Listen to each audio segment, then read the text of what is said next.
My name is Dylan CineMasai Green, and welcome to the Real Notes podcast. I speak with rappers, producers, journalists, and other hip-hop adjacent figures about their relationship with movies, and, if at all, film inspires their craft. My guest this week is Montreal-via-Zambia rapper, producer, and composer Backxwash. We spoke about Sinners, Nigerian cinema, our respective histories of horror movies, moving from Zambia to Canada, how Cassidy mixtapes, Common's B, and Lupe Fiasco's Food and Liquor informed her rap style, the timeless appeal of Memphis rap, mixing rap with doom metal, having fun while making music about trauma, and the creative process behind her latest album, Only Dust Remains. Come fuck with us. Yo, but how are you feeling today? What's going on? Oh, I'm good. I'm good. It's a weird, I guess, part in my existence because I've gotten back into watching football and sports.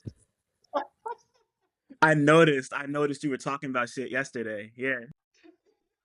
Like I used to watch it when I was younger, and I stopped a bit, and then I go back into it. But it's like I was like, maybe I'll get back into it on the lighter side, but I'm going back into it heavy. Hmm. Like always like spending weekends watching sports. It's very, very weird for me. Like standing like the players on the team. I'm following them on Instagram. Oh Um, man, yeah, you're back in it, in it. I'm back in it. I'm back in it. I was also looking at the Knicks and how crazy New York is. I Yeah. see one guy like walk out of like I think his apartment and it was like, you guys need to call the National Guard. Yeah, it's about to be like that for the rest of like I mean like depending on if the Knicks actually beat the who are they about to play, the Timberwolves. If they beat the Timberwolves, like if they beat the Timberwolves, it's gonna get even crazier. And then if they win the finals, like like I'm gonna feel the shit from out here. Like I'm pretty amped, like I'm like my dad's from the city. He's been a Knick fan forever, so I know he's just like I'm kind of living vicariously through him right now. It makes me so happy, you know. Have you been? I've been good. Just just busy. Just working on this, trying to really build this up into something cool. Working on stuff over it, hearing things where we're going through some changes over there that are pretty fun that I can't really talk about publicly. But I'll tell you, I'll tell you somewhere else. But I don't know, I'm just out here enjoying life, watching movies. Just I don't know. It's almost summertime. I feel good. Me and my partner and her brother went to Chili's last night, so we're all just kind of like recovering from Oh, that, quesadilla explosion salad type shit, Like, but yeah, no, I'm feeling amazing. I'm just, it's gorgeous out. It's kind of overcast, but weather's beautiful. Can record outside. I've never recorded one of these outside before, so this one's gonna be special for a lot of reasons. oh, that's historic. Yeah, yeah, you already, we had to make something about this at first, or I mean, it's multiple things about our.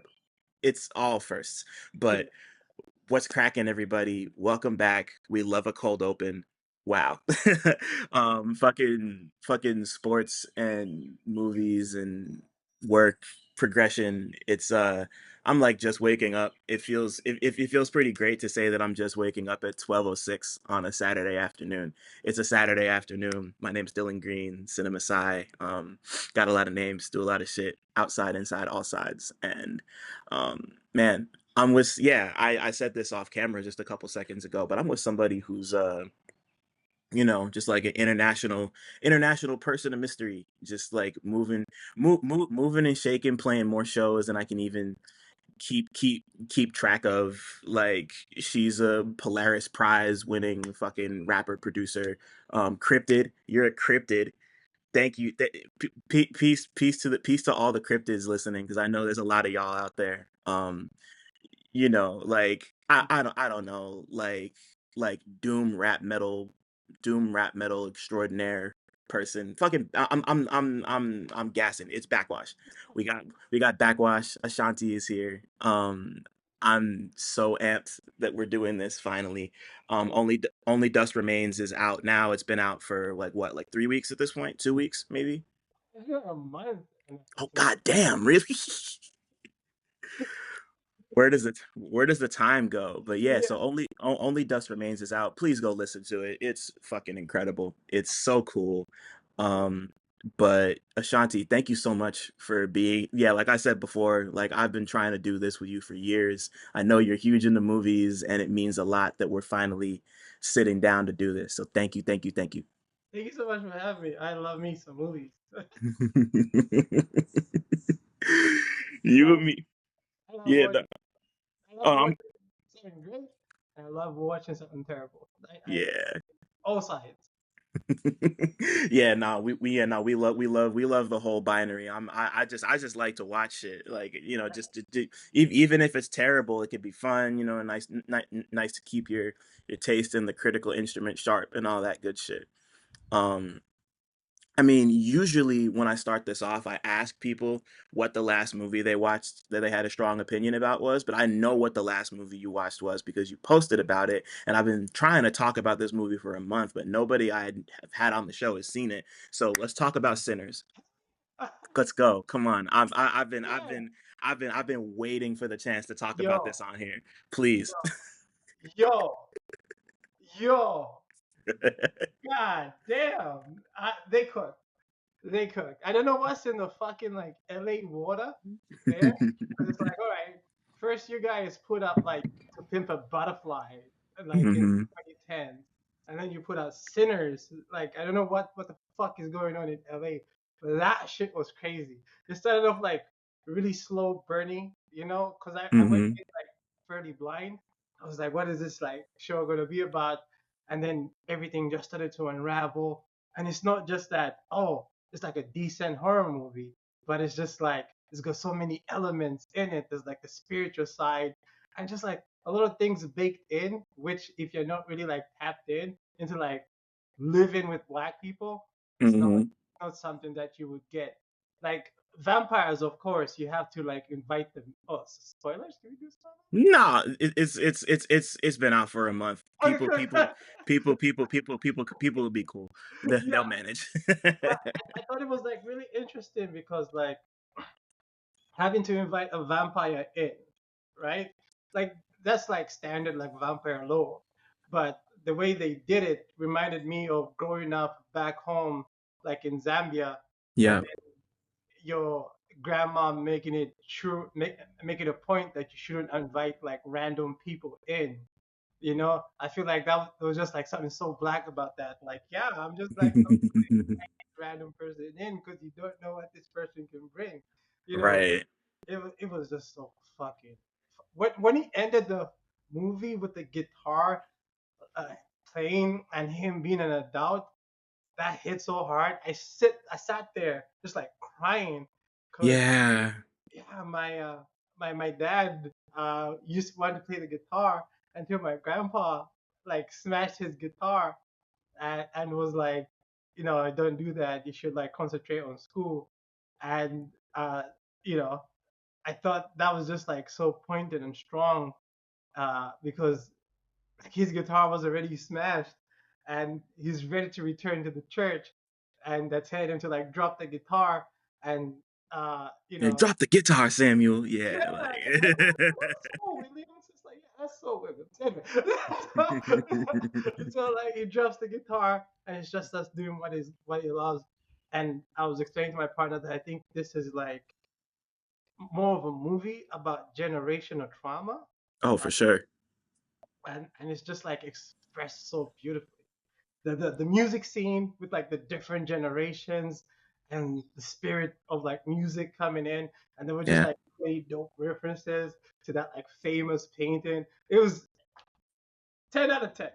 Yeah. I, So I'm happy you brought that scene up because since the movie's been out and people have been able to see it and digest it, yeah, like I've been starting to see some people be like, "Oh, it's a little too on the nose. It's a little corny. It's trying too hard." And like so like in my head, like I love Ryan Coogler. Like you said, yeah, yeah, like to me, he's been batting a thousand since Fruitvale Station. I love all his movies. I think he's super dope.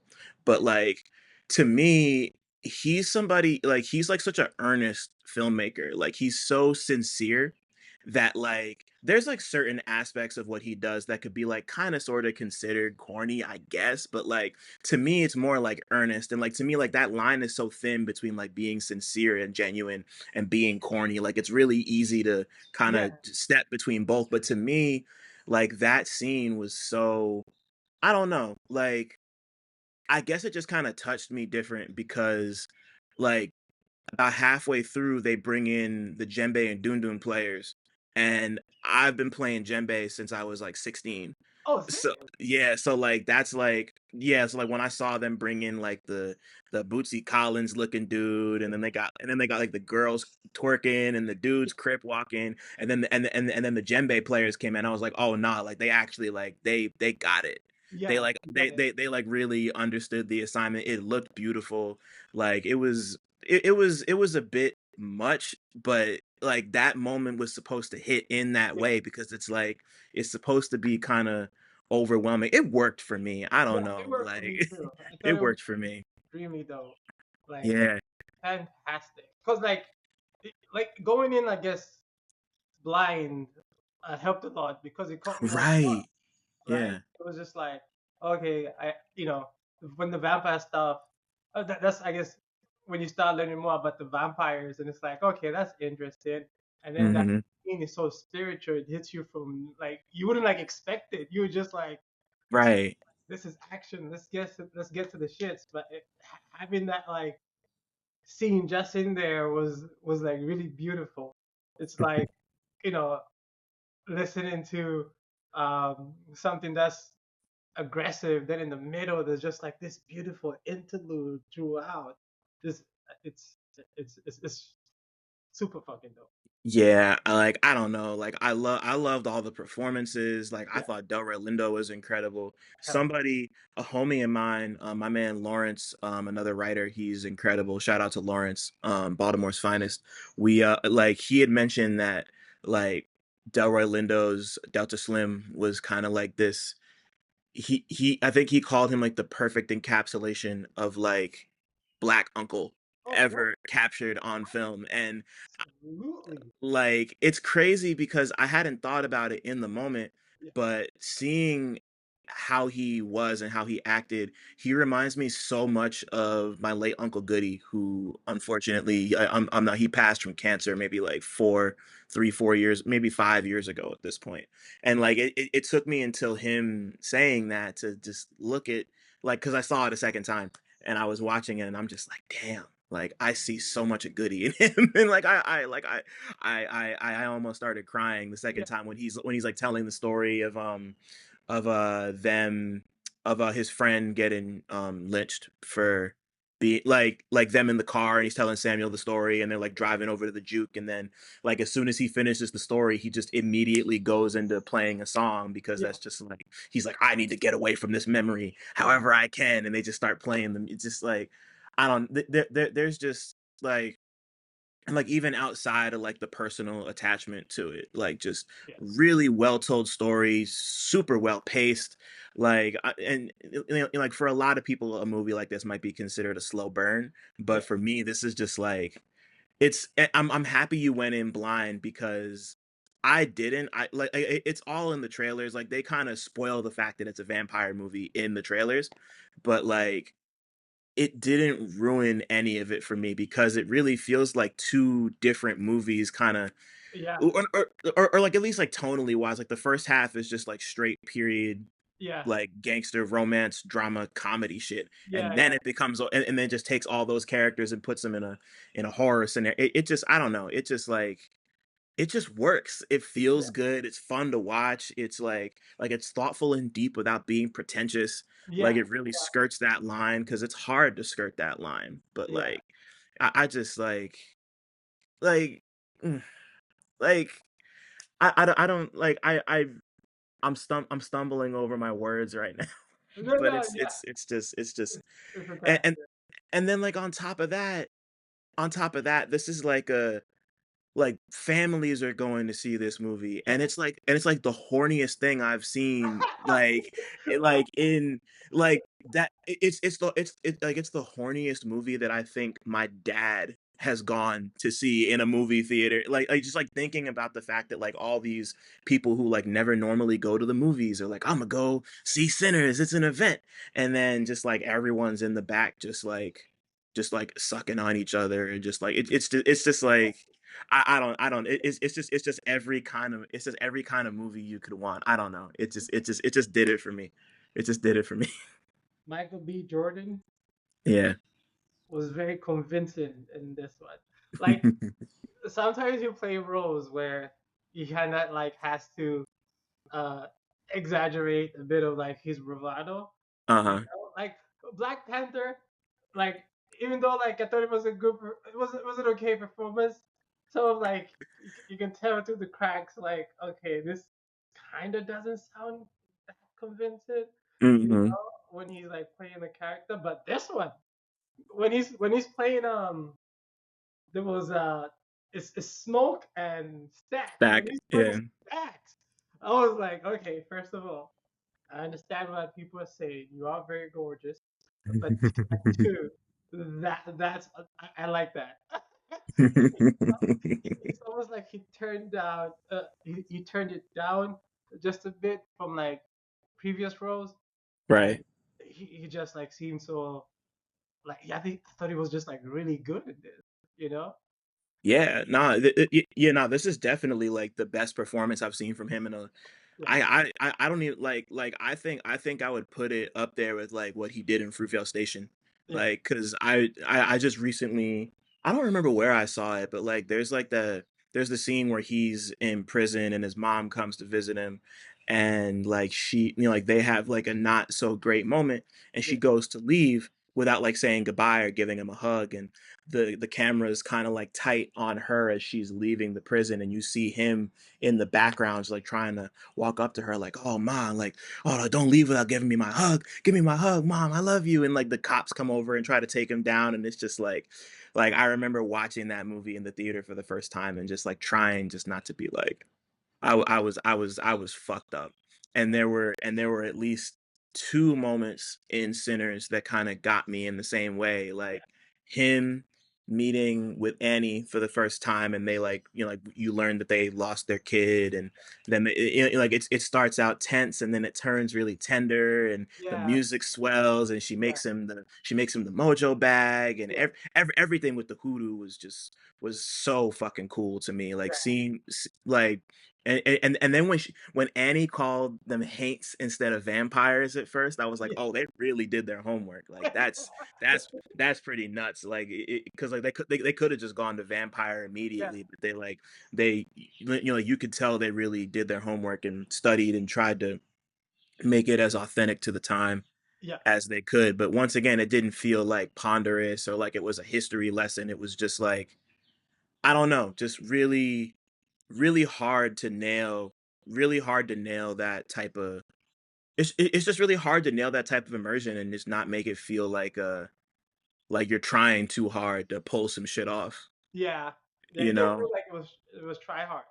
It just Yeah. felt natural, you And know? yeah, like Annie was like she actually like I think her and Delta Slim might have been my two favorite characters in the Yeah, whole movie. Winumi Masako has been one of my favorite actresses forever, so to see her get like a big showy role like and just I saw yeah, her like in Lovecraft country, me and she too. killed it in that.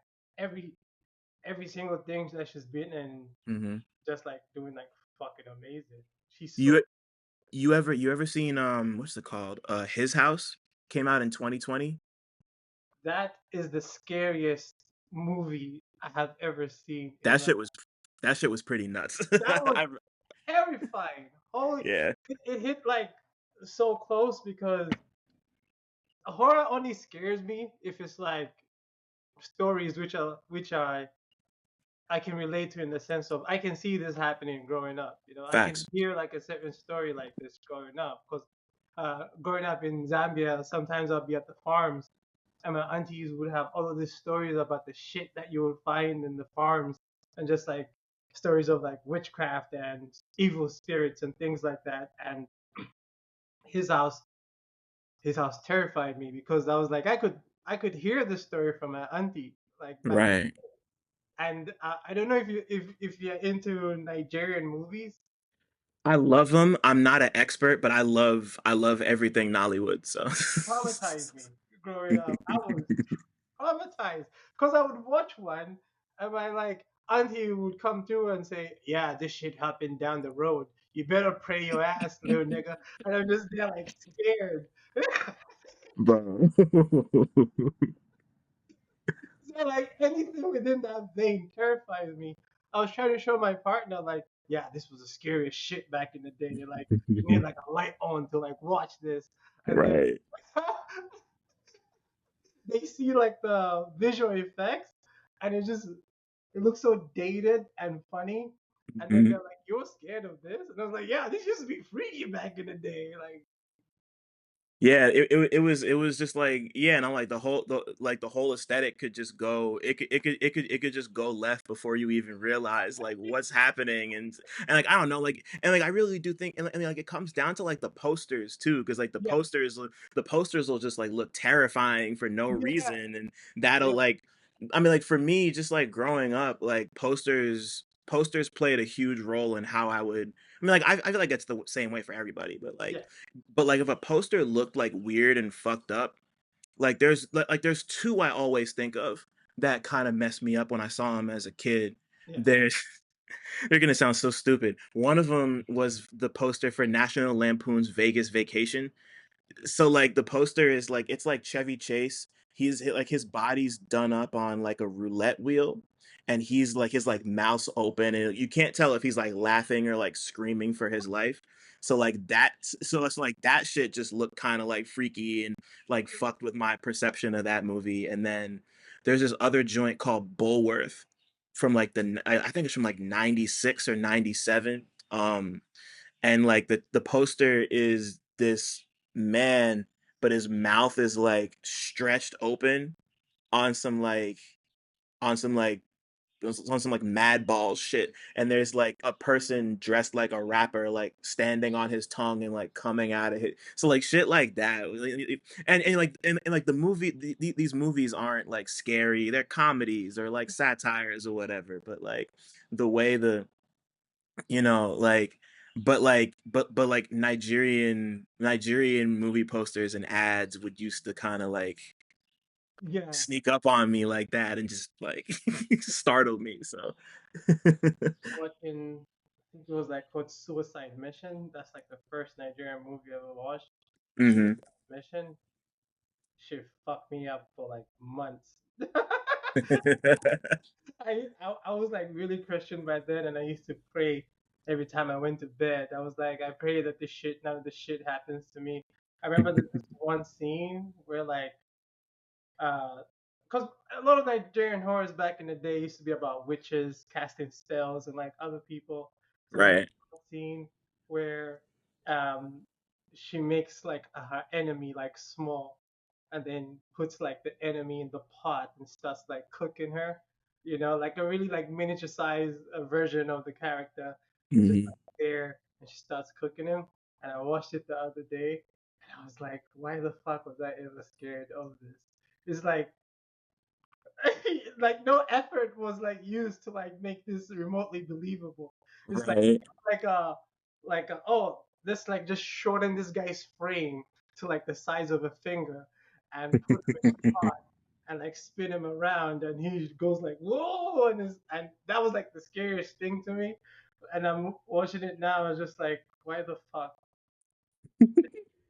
scare me? Yeah, but like you're not the only person who feels that way, which is so Yeah, funny because like I had I want to say a couple years ago I had Mike on here right around the time he put out Beware of the Monkey, and like, and like he and I spoke a lot about like how Nollywood cinema kind of fucked him up as a kid. Like it's just like everybody who has experiences with Nigerian cinema, like there's at least one or two movies you walk away from that are just like, let's just like, what are we doing here? And like the part of the reason I love, I mean, like to me, Burning Desire might be his best album, but like and like a big part of that is because the cover is like that's pure Nollywood Oh yeah. like nostalgia, right? You know, Yeah. just like the way everything looks and the airbrushed quality, and I love like every time I pull that album up, I just like stare at the cover and I'm like, this is like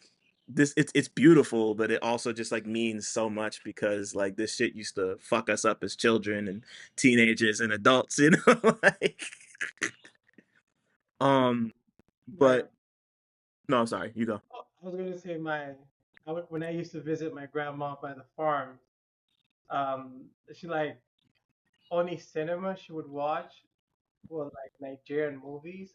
So she had Hmm. tapes on tapes on tapes, right? Like tapes on tapes on tapes.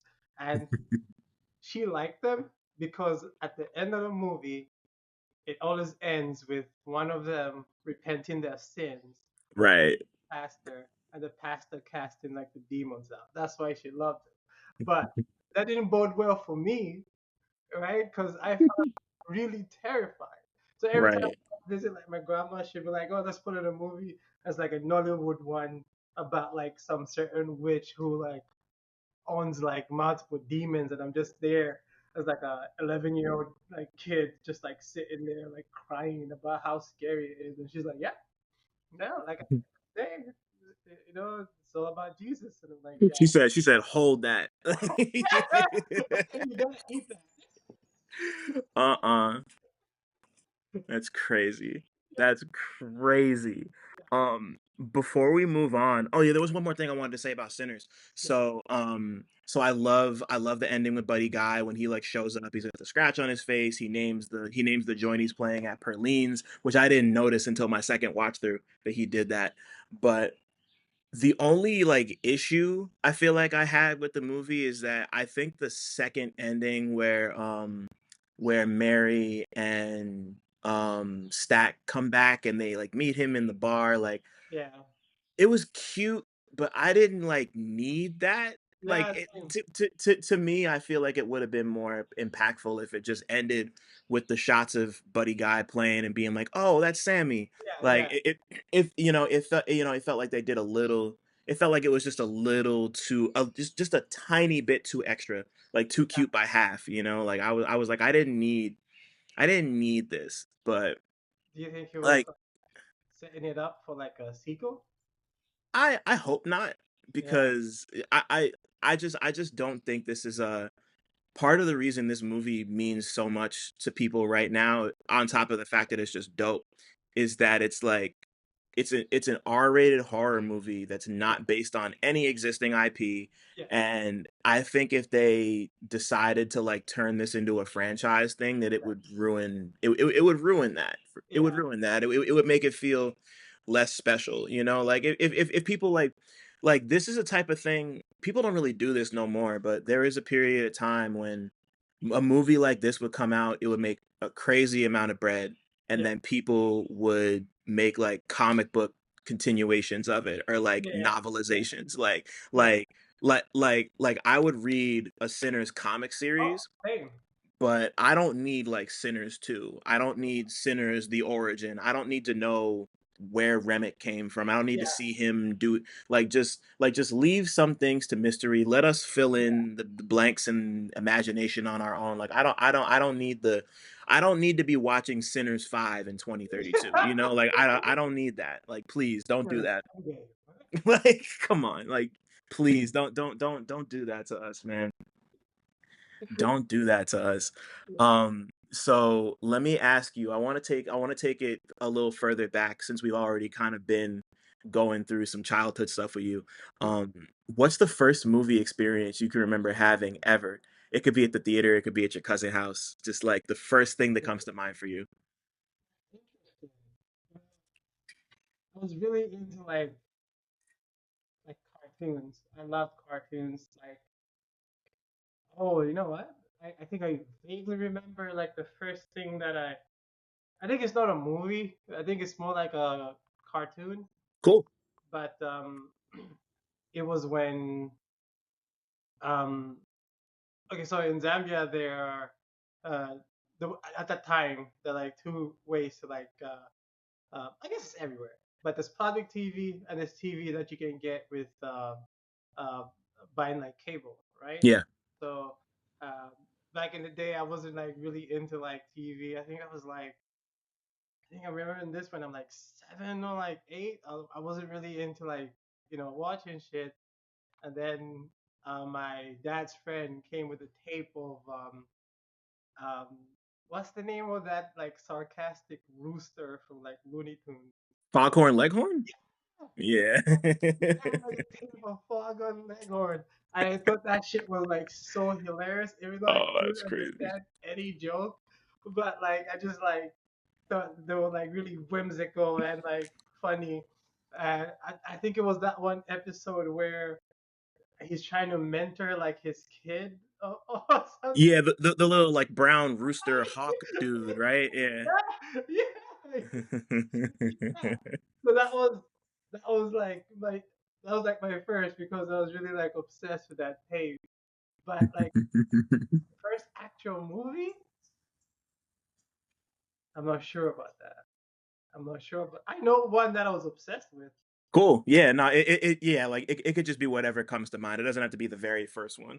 I'm not a biographer, you know. Perfect. So, um, I got really into, well, not really into. I watched Spanglish once because I really liked Adam Sandler, right? Uh-huh. So I watched it. I was like, this is just gonna be an okay afternoon movie, and Right. so Paz Vega in it, and then I was like, hold up.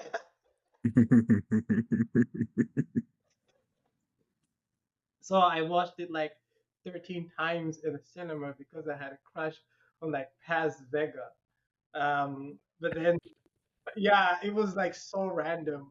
Every time I tell people this story, I'm like, yeah, Spanglish is kind of like my comfort movie. Even with my partner, I was like, you want to watch Spanglish? I was like, no, nobody says that. Nobody says, even though it was a good performance by like Adam Sandler. But Right. I was really into Spanglish. That the regular high fantasy shit like the Lord of the Rings when it came out, Uh-huh. and the other Yeah. movies that came after Lord of the Rings trilogy that were high fantasy but not really uh, Lord of the Rings, and also based on a book. Shit like Aragon. Aragon, Jesus. Yeah, I remember Aragon. Yeah. Like that. And just like I like a lot of action. Oh yes, here's a good memory. Oh shit, I just remembered. Have you ever watched American Ninja? Oh yeah, of course I've seen American Ninja. Yeah, yeah, yeah. Yes, he had a whole franchise like American Soldier, American Ninja, American Cowboy. But I think I watched like American Ninja 1 to 5 or some shit like that. I like really liked American Ninja. But like a lot of like action stuff because I like action stuff growing up. Yeah. Um, you know, the Predator movies, the Alien like stuff like that. Also, that weird time in the 2000s when everything was about like vampire movies, which I don't. Yeah. Um, what's the one that starts with a U? What's it called? Underworld. Underworld. There we Underworld. go. There we Yeah. go. Yeah, Underworld. yeah, yeah. Um, Chronicles of Riddick. I watched that a I lot. was gonna ask you about Chronicles of Riddick because you mentioned high fantasy. Like, Yeah, yeah. and uh, those movies that are like the Matrix, but are not really like that are not really the Matrix. I love the Matrix, by the way. Uh-huh. Yeah, I, yeah, that's standard. yeah. Classic. I love the Matrix, and I love the Equilibrium, even though I find it a Wow. bit too much.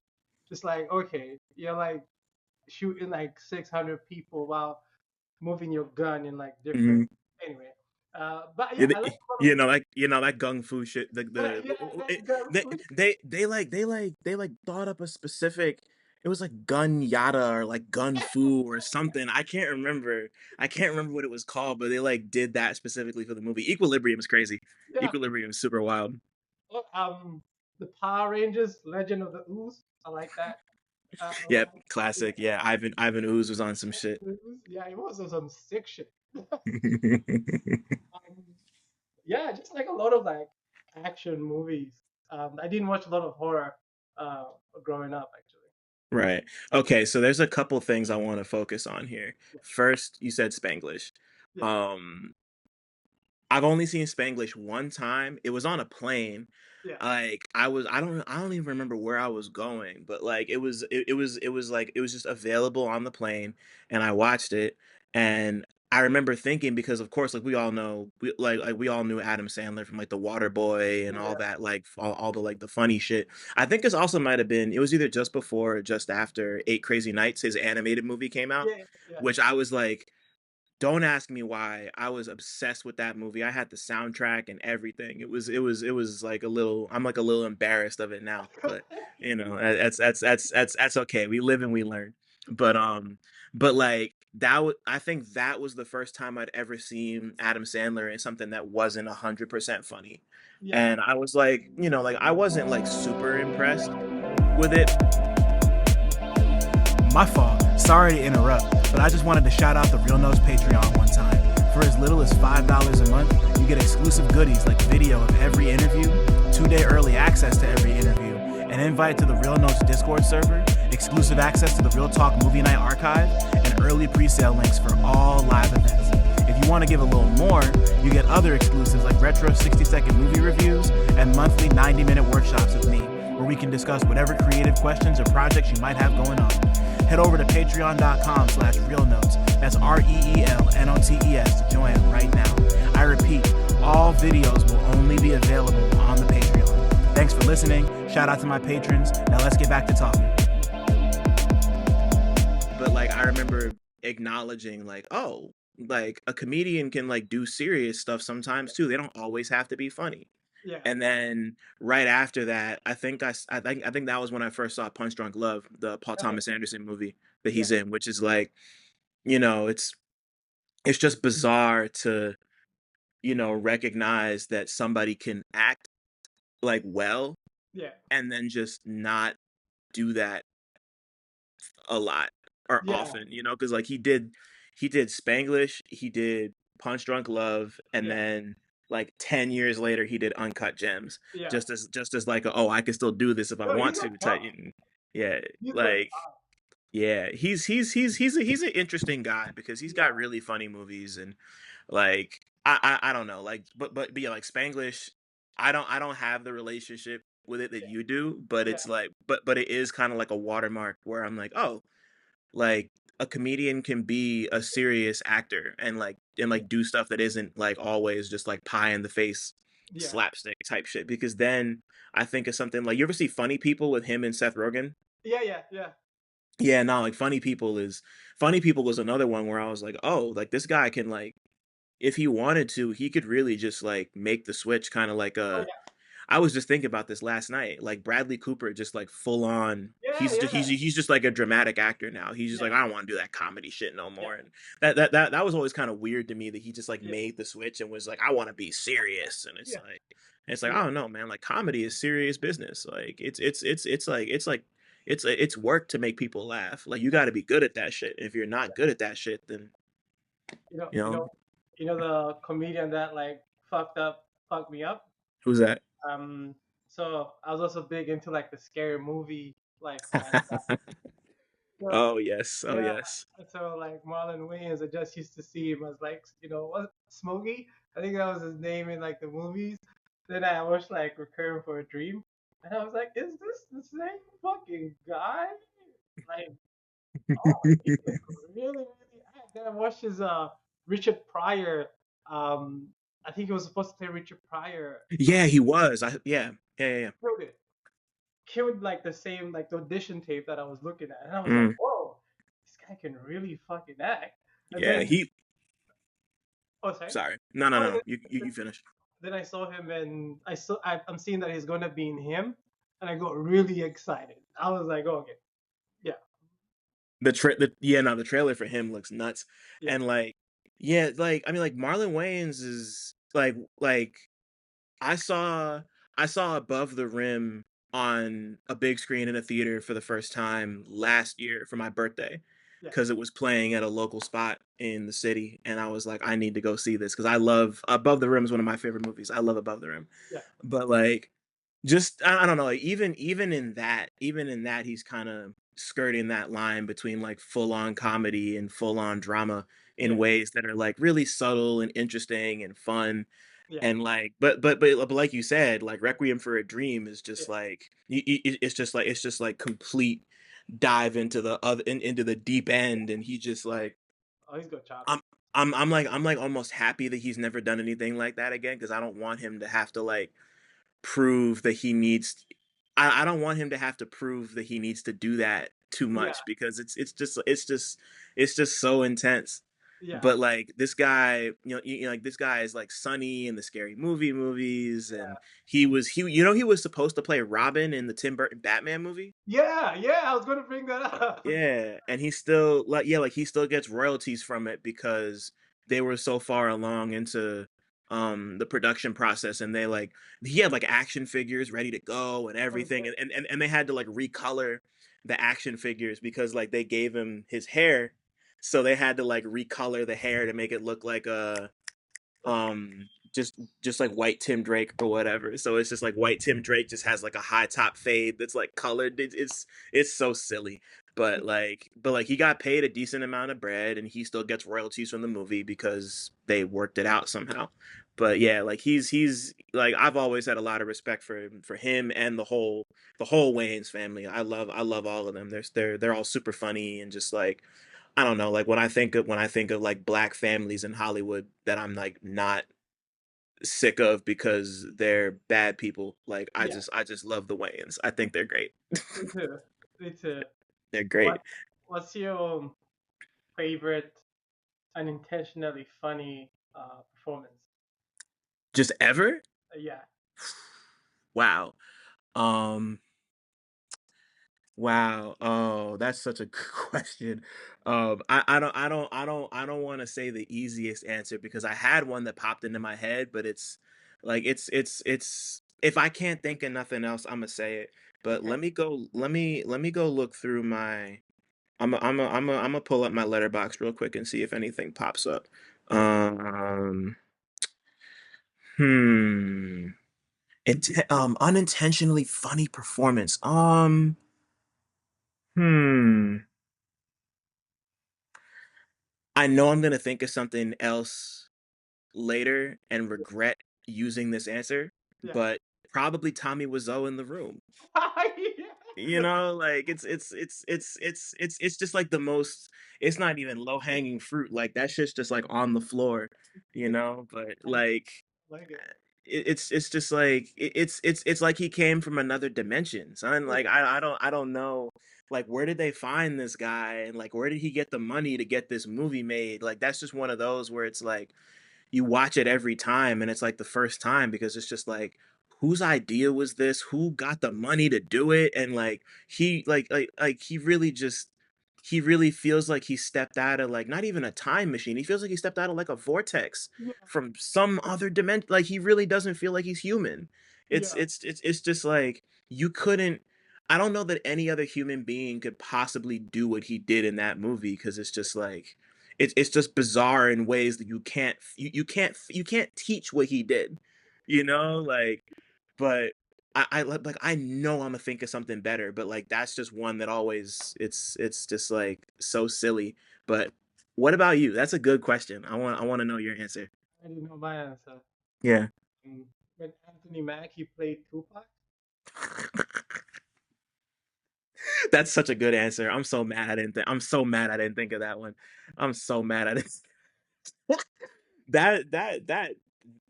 That Biggie movie is so much for so many reasons. But tell me why you love Anthony Mackie as Tupac, or don't love, well, however.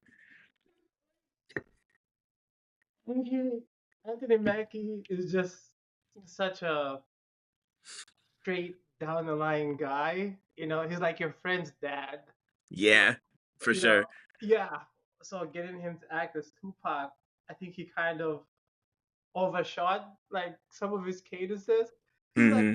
hey, it's like, hey, I'm Tupac, And it's just like it didn't feel like somebody was playing Tupac. It felt like this is Anthony Mackie thinking he's Tupac, you know, Yeah. and it was really funny to see. like he has so many other scenes in the movie, but like the one you're talking about where he first shows up, he's like, "Check me out, motherfucker! I'm Tupac!" Like just like on so like he's at like a Halloween party or some shit.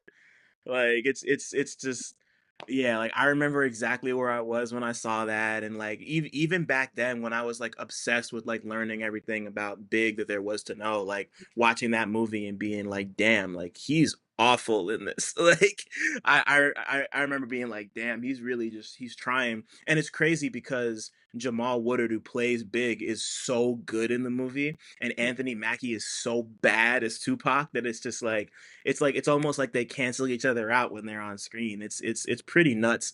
It's a pretty insane performance. Just like considering the movie. Okay, I thought of another one actually that's better than Tommy Wiseau. So have you ever seen? So it's a movie called it's called A Day in the Life. You ever hear of A Day in the Life? in the life. No.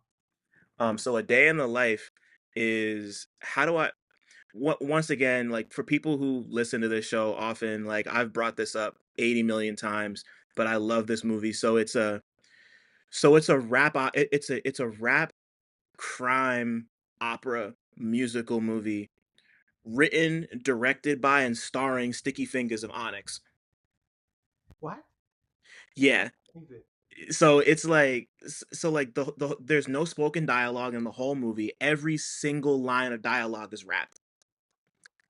And and like it's a crime drama like about like a drug kingpin like moving weight and like so it's like Sticky Fingers is in it, Bokeem Woodbine, Michael Rappaport, Omar Epps, Mackay Pfeiffer, Fredro Starr is in it, Corrupt's in it, Treat from Naughty by Nature is in it. Like Yeah, it's yeah. it's like it really is like Miss Saigon if it was about Onyx moving drugs in the early 2000s. It's fucking insane. Like I promise it's like I gotta see that. it used to be on YouTube. It used to be on Tubi. It might be harder to find now, but like it's so intense and so over the top and so like we were talking earlier about like the line between earnest and corny. Yeah, Like it's constantly jumping between earnest and it's because like on its face it's so silly. Right? Like it's so dumb, but like they put so much effort into it and you could tell they're trying really hard and some of the performances are good, but it's a fucking rap opera written, directed by, and starring Sticky Fingers of Onyx. Like how is that not like it's like it's both like amazing and terrible at the same. I don't know how they accomplish this. It's one of those that you watch it and it's not like The Room in the sense that it's like it's not a bad movie. It's just so silly and so ridiculous, but it takes itself so completely seriously, yeah, but and like it's competent enough that it's not like it's not poorly made. It looks decent. It's well acted. Like you could tell they like got people who knew what they were doing, but like it's just so dumb. Like yeah. like it's just so ridiculous. It's just so ridiculous that you can't help but like it's like it's great. I love it. I wish I had a DVD of it. It's one that I want to like own. It's a Yeah. grail of mine. Like it's but if you can find it, it's called A Day in the Life. I Yeah. recommend it. I recommend it to everybody because it's really that crazy. Speaking of hip hoppers, have you seen Carmen Of today? course I have. I knew this was gonna come up. Yeah, nah, that was childhood. That was the first movie I ever saw Beyonce in because I think it was her first movie. Yeah, So yeah, yeah. yeah. Miyagi wife battling most deaf, as weird as that sounds. Yeah. What a movie. It's so bad. Like that one's just like bad. That's just genuinely bad. But it's like it's like definitely like I remember when I watched that on BET when it first came out. Yeah, yeah, Like that yeah. that was that's a special one for me because of that. Like that was because then she did that and then I want to say like 5 or 6 years later she was in Austin Powers Oh, Powers. Gold Member, and like I remember The Afro. yeah, and all the gold. Like I remember, like, that was like a big. I've been a huge Beyonce fan since I was like I've been like, you know, like Destiny's Child, like Yeah, Bills, like the yeah, early days. Like I've been listening to her since before she went solo. yeah. And like seeing her in a movie like after Dangerously in Love came out, it was like an event for me. I was like, I'm gonna see Beyonce in a movie, and she was like, and I was like, and she looked like she looked the way she looked. She's fucking Beyonce, but like, you know, yeah, she's great. You know, like like in that specific era and that moment, I have a lot of feelings about all the Cowboy Carter shit, but that's Okay, another for sure. conversation. There's I think she was also in Dreamgirls. Yep. Yeah, yeah, it was her, Jennifer Hudson, and who was the third lady? Because Jennifer Hudson was Effie, Yeah. Beyonce was the other one, whose name I never remember. It was three of them. Anika Noni Rose was the third one. Oh yeah. Yeah, yeah, yeah. I was just talking to my partner about Dreamgirls. I haven't seen that movie in like 15 years. But that was another one. I was obsessed with the soundtrack. I'm like, my Yeah. family and I loved it. We bought it. Like I know that We Are a Family song, like from the bottom of my heart. I could sing the whole thing right now. Oh hell yeah. It'd be kind of crazy. But yeah, no, Dreamgirls was dope at the Yeah. time Like at least. And then Eddie Murphy was in that, and that was like a big like dramatic break for him. People were like, "Oh, he could act," you yeah. know, like that. I remember that being a huge deal at the time because Yeah. yeah, I got to go back and rewatch Dreamgirls. It's been so long. Yeah. Damn. I think I gotta see it too. Wow. Man, wow. This has already been so great. We haven't even gotten to the music yet. But how oh yeah. So as you get older and you start to refine your taste Yeah. and your palate and become, you know, you, when I like to think of this next one as like a capital M movie, like the first one you remember seeing that touched you in like an emotional or artistic or spiritual way, just like something that was more than just like 90 minutes of pure entertainment. Yeah. Something that was something that touched me and that was like more than just like entertainment. I guess I'm looking at different periods in my life when I was, I guess, I think when I started watching more horror joints, when I go past my fear and I started watching more horror joints, and I had, I was Christian, so to me, one of the scariest movies I would ever see is The Omen. You Yeah, know, like, classic. yeah, the premise is like, oh, this is Damien is like the son of the devil. You know, it's just like Yeah. for my Christian brain, I was just like terrified. But you know, once I started like shedding all those parts for me, getting back into like horror movies like that, like The Omen, um, Exorcist, Poltergeist, Yeah. shit like that. It kind of like was very reaffirming for me. But if I had to pick one, which one would I pick? I gotta go through them. This is a very tricky question. Yeah, no, it's a tough one because you know, like it could be anything, especially when it comes to like early horror and you know, Yeah, like being a being a lapsed Christian, like when it comes to yeah, horror is yeah. interesting. So yeah, Which one would it be for you? of those or Or just like any. just like any capital M. Oh man, I want to say okay. The first one that pops into my head because I'm not gonna do the whole dig right now. One of the first that pops into my head is Ray, the Ray Charles biopic with Oh, Jamie Foxx. Yeah, like that, like that one really hit me and connected with me, and like I became obsessed with Ray Charles for like 6 months after that movie happened. I found all the albums and listened to as much as I could, and read every piece of literature I could. And he put out this. It was like right before he passed away, and he yeah, put out this album called oh, Misery Loves Company.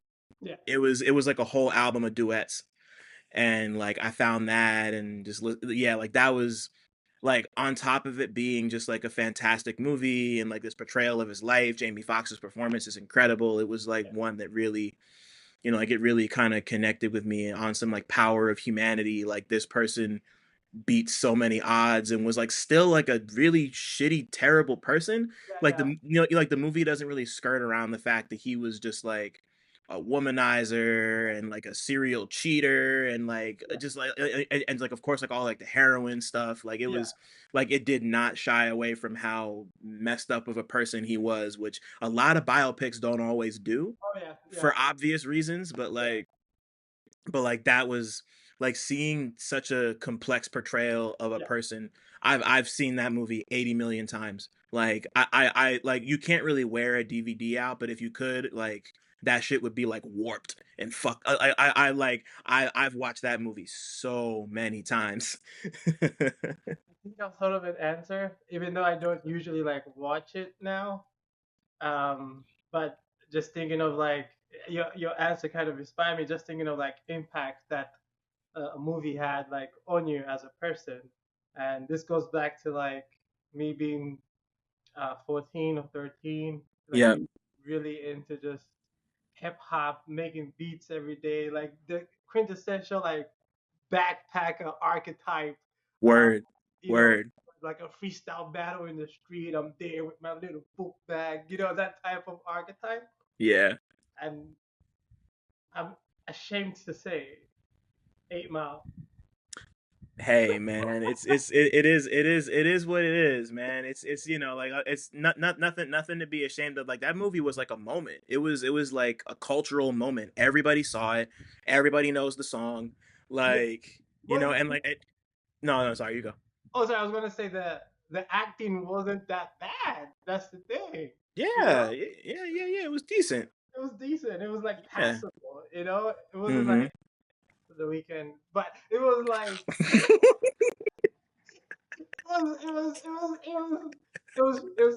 and I kind of blame him for that. I kind of Right.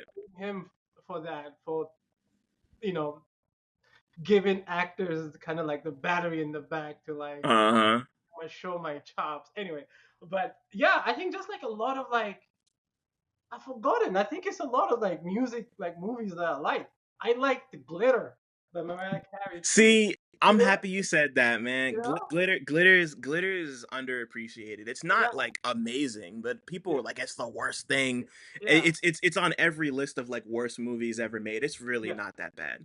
yeah. It's really not that bad. It's not that good either, but it's really not that bad. Coyote Ugly was another one that I really Like, liked. which one? I'm sorry.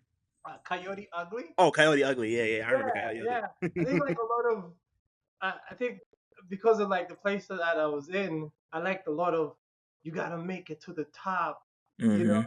you get, Yeah. you can do it, you know, type of like movies about like music, like Yeah. inspirational shit. And I think why I liked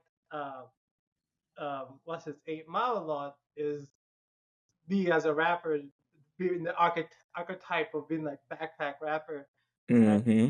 seeing this guy like go to battles and you know win these battles and you know being young and not really understanding that there's a weird racial dynamic that is going Right. but Yeah. it in the moment and bring it on. I love bring it on. Oh man, yeah, nah, yeah, like maybe the best Gabby Union movie ever made. Yeah, I love Bring It On, Bring It yeah, On, like that. Like doing stuff like that and like You Got Served like together. Like that's always like a goated double feature for me. yeah. Like I them two together, just yeah. But also, I guess later on in my life, when I started this project again, because I started this project in 2018, yep, and um, you know, uh, watching the A24 type horrors, yep, Hereditary 2018, and kind of being inspired by um, their approach to like eeriness, you know, the approach to mm-hmm. like, oh, it doesn't have to be like jump scare all the time, but we can kind of like walk you through this. This is freaky, and we can kind of like walk you through this, and yeah, I find those like left a mark with me as well. Yeah, nah, me too. Like, I think the first A24 movie I saw might have been Hereditary too, and it's just Yeah, like, and it's crazy because I feel like we all know this at this point, but like A24 is not like they're just like the distributor, you Yeah, know, like they don't even like make the movies. yeah, So it's just like it's funny that we're at this point where they're just like that's just the type of movie it is. But like I don't know, man. Like it's just that like the way that's proliferated and like the way that aesthetics proliferated and the way that people come to A24 for a specific type of thing and yeah. how it like introduces people to all different types of like movies and perspectives. Like it's like that shit is still cool as hell to me. Like Oh they yeah, could, like you could do something like you ever see was it called Lamb, the Numi Rapace movie where like she and her husband have like a they have like a kid who's like got the head of a lamb but like the body of like a little girl.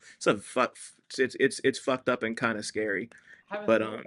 it's pretty crazy. I really liked it. But like they can make stuff like that or like Talk to Me, Yeah. and then like that Y2K movie that Uh, just came out, and like yeah, Friendship with Tim yeah, Robinson that's about to drop soon. Like I don't yeah, know. Like it's I just love and appreciate the A24, the yeah, the whole house. Like even just them choosing to distribute stuff like that, and yeah, like I don't know, like the fact that stuff like that can have a pretty decent cultural impact is really cool. You yeah, know, like that wasn't really happening even in like the indie boom of like the early 2000s. Like you really yeah, had to like find your tribe on some shit with that, and now it's just like, oh, you can just go to like the AMC and go catch like you can go to the AMC and go catch a movie like Lamb or yeah. like Talk to Me or like Everything Everywhere All at Once. Like Is, it's just cool to me. It's cool to is me. Men the movie Men? Is that A24? Yeah, it is. It is. It is. It is. It Like is. I was watching it with my partner, and you watched it, right? Yeah, I So, watched it. so the end scene where there's like a 10 or like 15 minute like scene of that thing like rebirthing itself. I guess kind of showing that violence can be like generational or something like that. But like um, just the fact that they would say yes to that because one, it went on for too long. Yeah. It was like 10 or 15 minutes. Yeah. Me being a distributor, I'll be like, Yeah, like maybe you chill. Yeah. just the fact that they're able to like say yes to like that weird shit. It's pretty it's pretty awesome. Yeah, no, I agree. Like even because like I'm gonna be honest, I didn't really love Men. Like I Oh, saw it and tried to like it, but I was like, this is okay, like, like I get what it's going for, but I just it didn't really scratch the itch for me. But like you said, the fact that they would even just put stuff like that out and that people yeah, went to go see it and that it made money, like that's like it's gonna at least let people know like, hey, there's a market for stuff like this, yeah, like absolutely. that's like it's a net positive. Even if you don't like the movie, it's a net positive, Yeah, I agree. um so I want to do the same thing with music for you now. So like when did music become capital M music for you? Like not even in terms of you wanting to make it, but just like being fascinated and enraptured, like just like when did your backpacker era start, basically? Oh, okay. I got so many like points of references for this. So Let's go. my my era when I was doing like a lot of like similes and metaphors and was like really into that. Um, I used to listen to a lot of Cassidy. Yeah. Those like weird Cassidy mixtapes where it's like Volume 4, and it's just getting people's beats and just like rapping on them for like Yep. 24 tracks, just like Uh-huh. punchline after punchline. I love that shit. And I was into like a lot of Papoose mixtapes as well. Yep. I would exclusively listen to like Papoose and Cassidy mixtapes. And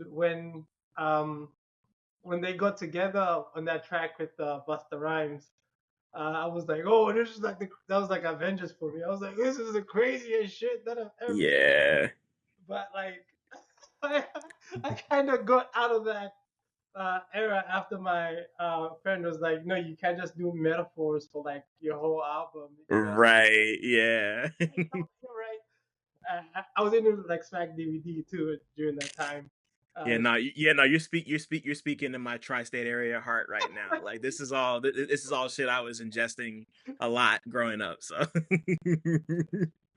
what's this? And then I tried to be and then oh yeah, I wanted to like learn how to like actually like make songs. So I got into conscious hip hop, and Common B left like a huge impact on me.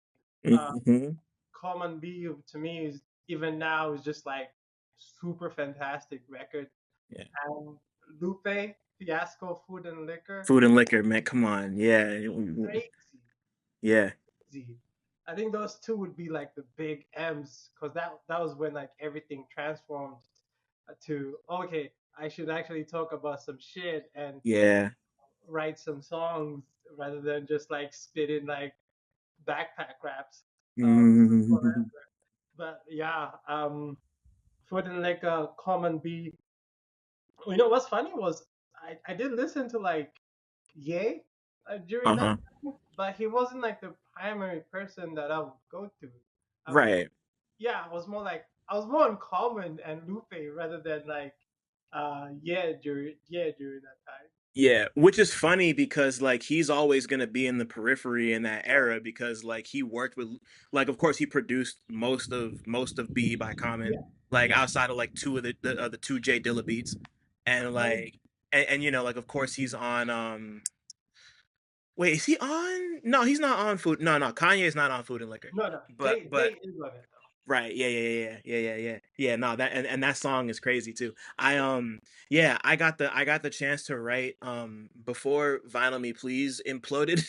I got Yeah. the chance to write the liners for their release of Lupe's Food and Liquor and Oh, that was like um yeah, like that's one of my favorite albums of all time. That was super so good. duper formative for me for a Yeah, lot of reasons and just like being able to do that was nuts and like yeah. B is about to turn 20 in like a week or two. Like I Oh, think I wow. think like by the time this drops it'll be 20.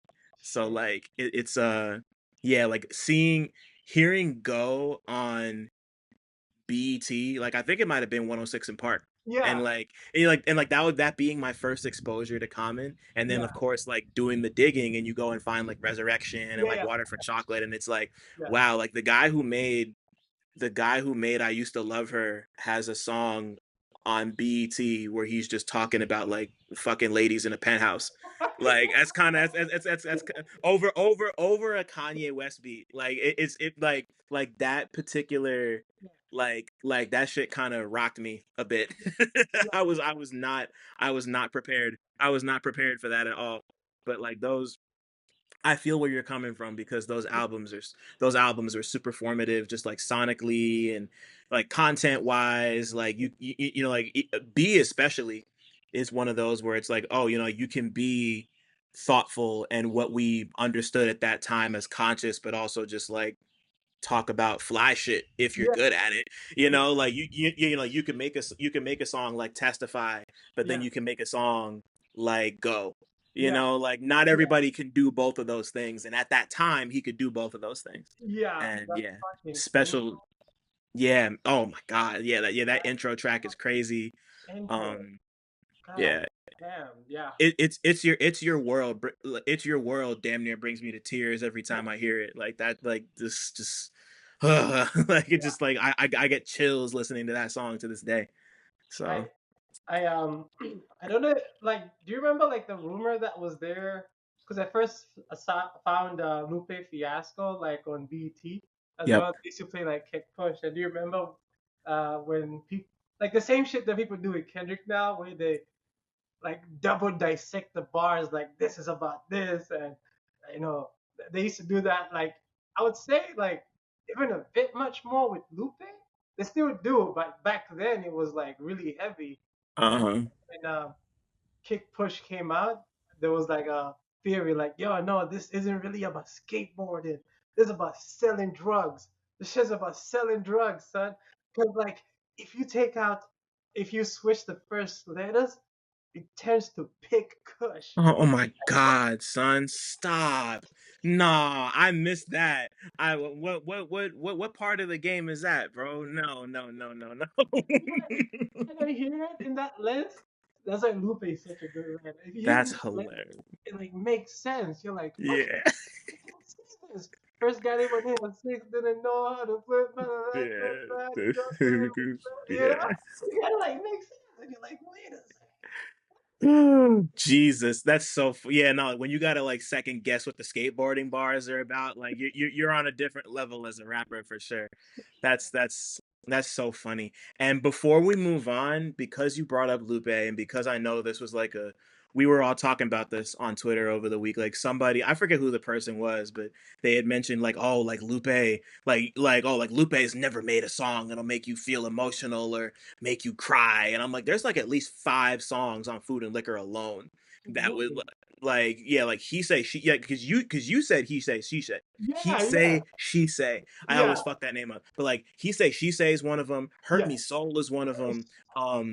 American Terrorist is one. I yeah. don't know. It's just crazy to me that you could like I know Lupe kind of has a reputation for being like a bit pretentious and Yeah, heady like and yeah. like I've had him on the pod. I love Oh, Lupe. I think he's amazing. Like this is obviously no shade, no disrespect, yeah, but like he has that reputation. Like he yeah. just does. But like there's so many examples of him making shit that's more than just like about that's more than just technique, Oh, yeah, like there's so much more than just technique to what he does. So it's yeah, like it's yeah, ridiculous for me to hear anybody be like, oh, all he does is just yeah. like he's just a robot. Like, nah, bro, No, like what do you mean? his verse on. Okay, so I part of me understands why they would say that is because Lupe is to me is if not one of the top two most technical rappers of all time. He's Oh just sure, easy. so much better at like a lot of people are just like straight rap. So I understand why they'll say that, but again, I don't understand it because if you're listening, he's not just like rhyming for the sake of rhyming. He's like singing. Yeah. Daydreaming was one of like the first song. God, like That shit was one of my favorite. And when I was like, yo, he's flowing, and then I sat down, he's kind of like describing his hood using a fucking robot. As I walk through my hand and outside, I keep it looking, but I'm not fall out of it crying. Just still, I saw my past out of it crying. on autopilot because I can't drive. Yeah, yeah, yeah. Like Yeah, yeah, I mean yeah, like that's like you can't write like that unless you're like a human being who like yeah, goes outside and like yeah, looks at your air like he's yeah, like he was studying shit, like you could tell just yeah, like I don't know. yeah, It's like if you can't see that and you're not listening to the music, then I yeah. can't help you. He's Like I can't help you. he's got that one the diamonds from Sierra Leone like the beat Uh-huh. that he Yeah, yeah. fucking did. Mm. That verse is so mean. That verse is so nasty. He's not about Lupe all day. He's just like I think he's in my top top two MCs of like all time. hmm It's like that. Yeah, Yeah. yeah. I've really come around to that as I've gotten older. He's one Yeah. of those for me Oh too. yeah. Like there was I don't want to say there was a period of time where he wasn't, but like looking back on how invested I was early on, like in Yeah. that Food and Liquor, the cool lasers. I was a lasers fan. I still like lasers. Yeah. It's not great, but like Oh, it's it's very aged it's better. right. Yeah, no, Yeah. it's not as bad as people like to say it is. But Yeah. like but he's just I don't know, he's just one of those who just he's so he's just so technically sharp, but Hmm. also like feels like you said, he feels like a human. Like, he's not just rhyming for the sake of rhyming. Yeah. Like you go and listen to Samurai, like all those songs are just Yeah. like that's a human being who's like Yeah. lived life and has shit to say that's Yeah. like interesting and like just like as long as he doesn't make another bitch bad ever again, like I'll be cool if I'll be cool. We don't gotta go back to bitch bad ever again. That's all I'm gonna say. That's With all a I'm gonna good say. Lady Better, like, come on, like, stop it, bro, please. But shout out to Lupe if you're listening for some reason. We love you always. Love Lupe so much. Oh my He, God. yeah, he's So okay, so now I gotta ask, you know, like you know, you have this moment where you get yourself into this music and eventually, you know, like you eventually you move from Zambia out to Montreal and you're kind of establishing yourself. When did you know music was going to become more than just a hobby for you? yeah. So when I moved to Montreal, um, because I used to be like in BC before I moved to Montreal. I was like staying in BC, and Got uh, you. yeah, I stopped rapping for a bit. I just used to, because you know, immigrant, uh, like child activities. Like I'm here for one purpose, so I shouldn't fuck it up. So I stopped like kind of like rapping for a bit. Even like really stopped engaging with like hip hop, which was like it felt like something was missing inside of me because it's like a huge part of like who I am. Of And course. yeah, after I decided to move to Montreal, I felt like moving to Montreal was kind of freeing for me. It just felt like shit. Like I'm in Montreal. I'm not like down in like the hick town anymore. I can like do shit. I can like live like life, and there are more like black people here, which is like dope. So um, I was looking for like activities, and then I found this like hip hop cipher thing that I used to do. And, Hmm. I used to go to like so I decided to go there, and it's essentially like people in this live band play different songs and people cipher on top of them, and it's more like a lot of freestyle off the top of the head. And I was like, oh, this would be fun. Then I got back into it, started remembering like I really like missed this shit. Started writing like raps and shit, and then I was going a lot more to the cipher. And the thing about the cipher is if you're there, you're essentially like turning yourself into like a freestyle rapper, you Yeah. know, like you're going to like freestyle competitions if you're like good enough, and shit like that. But I don't I don't want to be like, shout out to Supernatural, but I don't want to be like I don't want to be that, you know. Yeah, nah. There's only one supernatural too. So Yeah, yeah.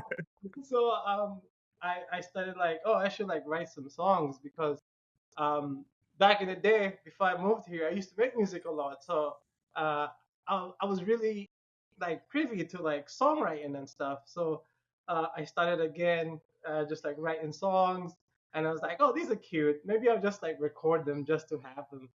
And then what happened was, I'm recording my little songs. I think that's when I did like freaks and stuff. And then people started like calling me for shows. Like, hey, do you want to like do a show here?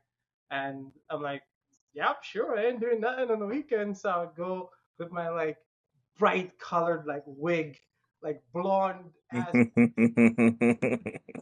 and a fucking like miniskirts, just like going over there, just like performing my songs.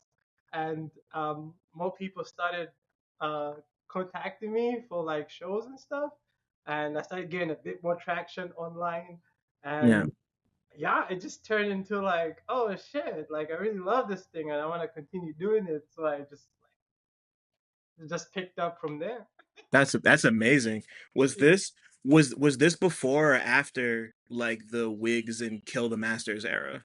Oh, this was like during the Okay, yeah, yeah, yeah, cool. this is like during the Wigs and Kevin Masters era for sure. Yeah, yeah. I look back. I look back at some of those projects and I'm like, man, I think I was like low key manic. And so I get what you mean. I get what you mean. I would go to like I would go like shows, right? Hmm. And I would wear like okay, I'll got my dress on, and then it's like, oh, I can put makeup, but I don't really know how to like put my makeup on. So I would wear like a ski mask, right?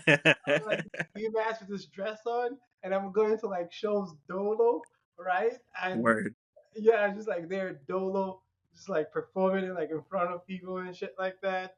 It was like weird because I would have to like walk back home alone sometimes, and it would be like low key scary sometimes because I'm like wearing this fucking dress, and I'm just there with like a fucking yeah. I now I like go with my partner to like perform at shows, but it was kind of like yeah, going to shows alone, especially when you don't really know the place, was like I don't know, it was kind of scary at times. Yeah, yeah, no, it's yeah, like it's terrifying. Like like you're like just getting used to the area, Yeah, and I mean like I assume this was also pretty recent. Like this is pretty recently after you'd like officially transitioned and yeah, come out as transgender. Like like that like that's obviously another layer that yeah, like yeah, you just like got to be more careful. Yeah, yeah, I can't imagine. I yeah. can't imagine. It made me like really like paranoid. Like this one time after the show, this guy was following me for like a few blocks, just like kept Oh. following me, and then um, the traffic light um, was like turning red, and I was like praying like, please don't turn red, please don't turn red. And it's like, fuck. It was like, oh, the guy pops up behind me, and he says, hey, and I'm like, hey, and he's like, do you have a cigarette? And I'm like, nope, don't have a cigarette. And he says, nice pants. And I'm like, thank you. Just speed walk like home. Yeah, Yeah. I'm good. And it was how the line. how far away were you from home at that point? Did you make it back quick enough? Oh yeah, I made it back quick Okay, enough. cool. I Cool. would I would like speed walk. Yeah, yeah, yeah. This one time I opened for Lido Pimienta, and like the drummer was super nice. The drummer was like, "Yeah, I know shit can get crazy, so let me just walk you home." And like he walked me home, and I was like, "Yo, thank you so much." Like nobody's like ever done this. This is sick. Oh, yeah, nah. You got to keep people close who are willing to like make Yeah, sure that to go that extra mile to make sure you're safe. Like yeah. that's That special. That's that special. like starting off as a trans artist, like section of like my career is like extremely chaotic because of the different people that you like meet just all Right. because you're not big. You're like yeah, you don't have any traction, so you meet like all types of people. I went to a show and this lady just like kisses me like right on the mouth and says, "I bet that doesn't happen a lot," and then just leaves. And I'm just like, What the fuck?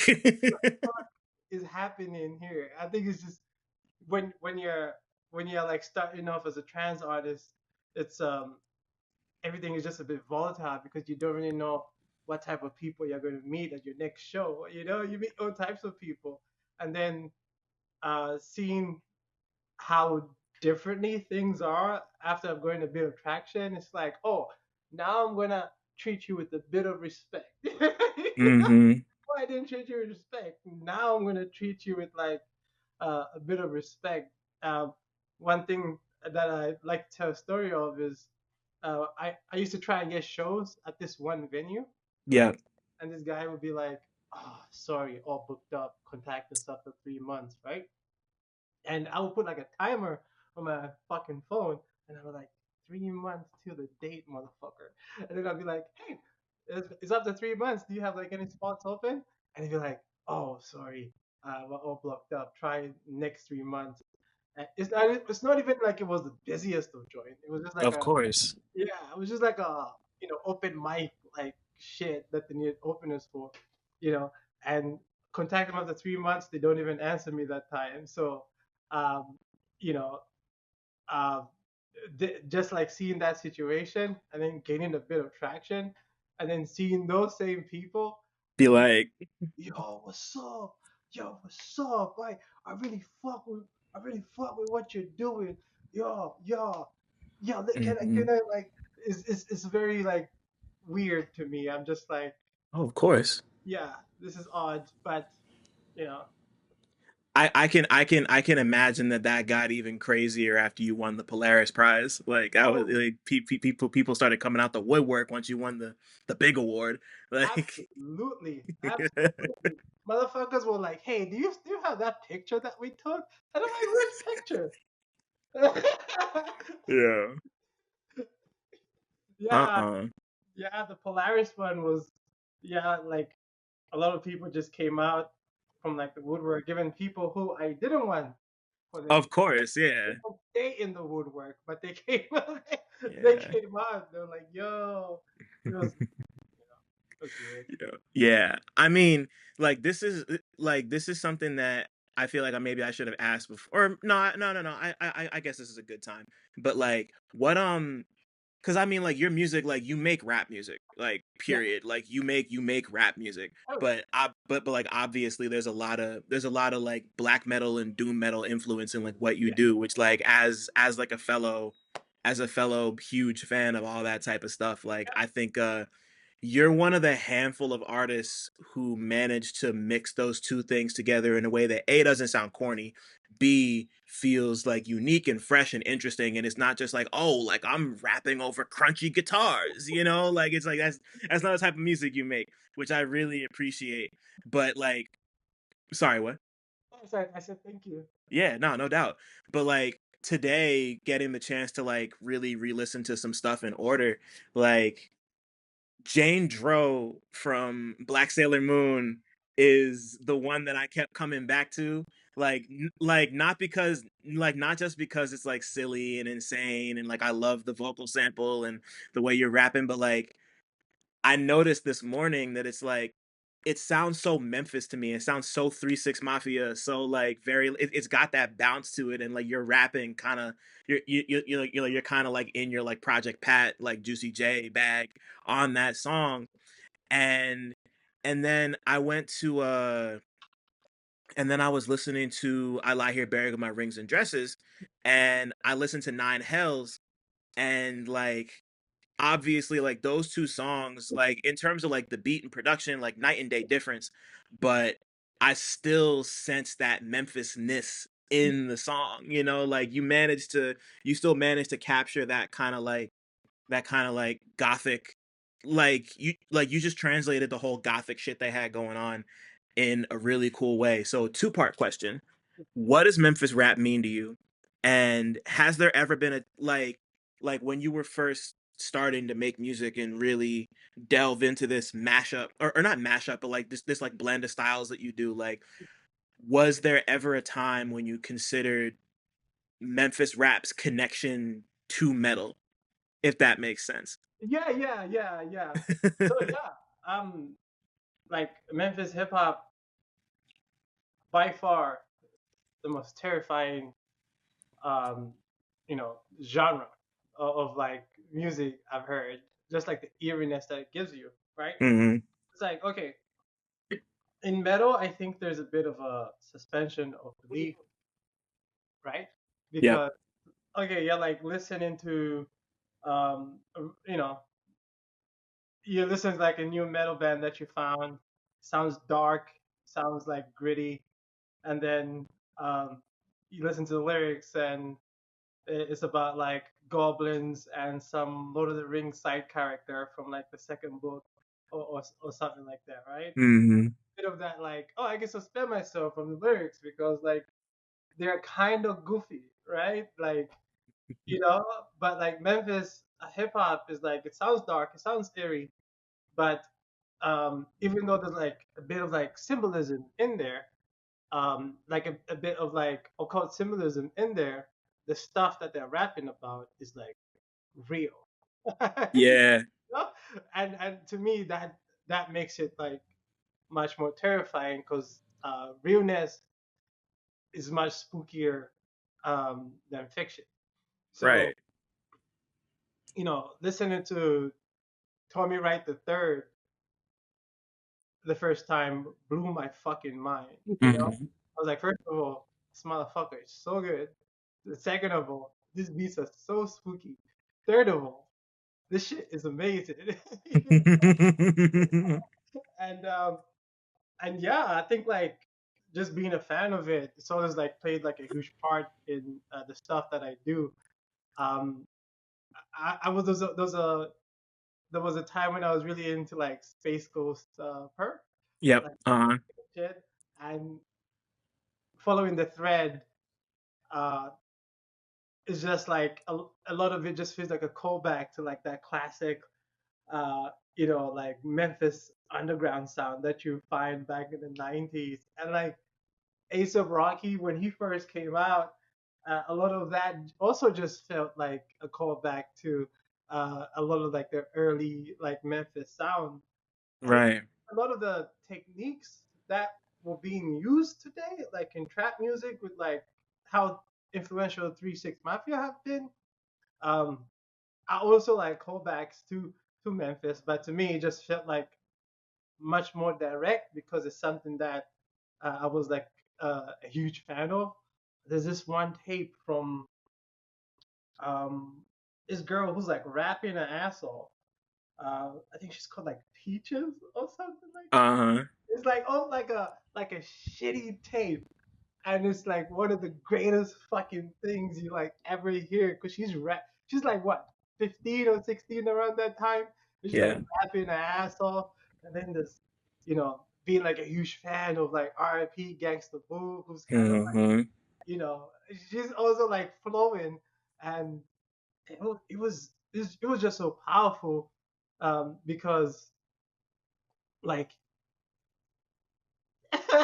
a lot of the women in Memphis hip hop were boring up, Yeah. were Yeah, rapping nah. amazingly. Like, Yeah. come on, like, Yeah, like some of the best shit you'll ever hear in your yeah, life. Like yeah, no, like Inquiring Minds by Gangsta yeah, Boo is like that's one of my favorite albums ever. I yeah, listen to it all the time, and it's just yeah, like who was like who was rapping like that? Like who yeah, is yeah, she's just one of those, man. She's one of yeah. those. I'm so sad when we're not gonna get that Megan Thee Stallion and Gangsta Boo track. I think that would have been like really fucking sick. Yeah, it would have been crazy. Yeah. And in terms of the genre bending is very interesting, right? Because um it's not really, I would say I wouldn't really credit the Memphis sound to me for that, but I think I will credit I was listening to like um I was a fan of like metal as well. I was like a big like Linkin Park fan for sure. It was even a fan of that Fort Minor record where Mr. Shelby Yeah, was rapping, and they had that weird like "Sweet Child of Mine" song with Joe Santana. It's like a sweet, yeah. I yeah, remember. I remember. That's yeah, crazy. Wow. yeah. But the genre bending, I think I would give that to like Lil Jon. I was like really into like Lil Jon from a production standpoint. Hmm. His beats sounded fucking like just like heavy and crazy, and the way he used to utilize like synth. But he had this one joint. Um, I think it samples like Iron Man. Let's go, go, and to me that was like the craziest shit ever. Cause there's so many parts of like Lil Jon's beats where he's doing like a lot of that like genre bending, Yep. and and being like a huge fan of that, and just also just being a general huge fan of metal. Uh, a lot of like uh, genre bending went into that. Also, me and my boys back in the day would also try to make just like different types of songs. Um, but if I had to put two records, I think it'd be like one of the Lil Jon records, and you know what? I'll give it to Mr. Shinoda because Uh-huh. yeah, Mike Shinoda was like producing a lot of songs for rappers during that time. There's the Jay-Z joint, of course, but there's also the one that he did with Busta Rhymes where he like overpronounces the word glorious. Yeah. Wow. Yeah, I remember that. There's also the instrumental Uh-huh.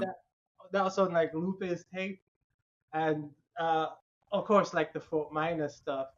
But like yeah, I think like if you had to like put the sound from On the Dust Remains to like my influences, it would be like the Lil Jon stuff, a bit of the Fort Minor stuff, and Hmm. uh, a bit of like the common like B stuff. That's insane because like I mean, first off with Lil Jon, I've been listening to E40's My Ghetto Report Card a lot for the last 2 weeks.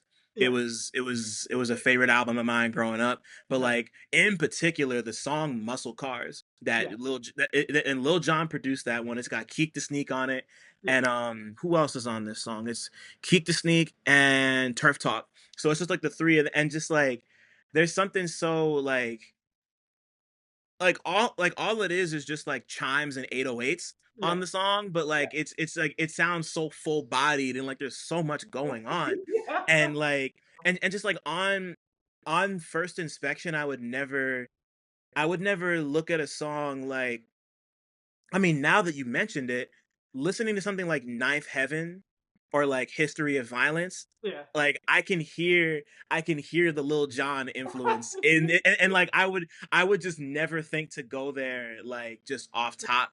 Yeah, But like that's one of the reasons that you're so dope, because like you once again like you're very much a student of both like metal, industrial music, rap music. Like you're a student of all of these things and you know this and you live it and breathe it, but like everything comes back to rap for you in a way that I would never expect it to. And it just like it just opens up all these new layers. And like and then just considering like how heavy and like personal these records are. yeah, Like you talking about like your relationship with the Common and Lupe albums, and just like I don't know, like listen, like once again, just listening to stuff like Undesirable and Dissociation and History of Violence and Stairway to Heaven, and just like taking in the fact that you're so studied when it comes to this writing. And it's just like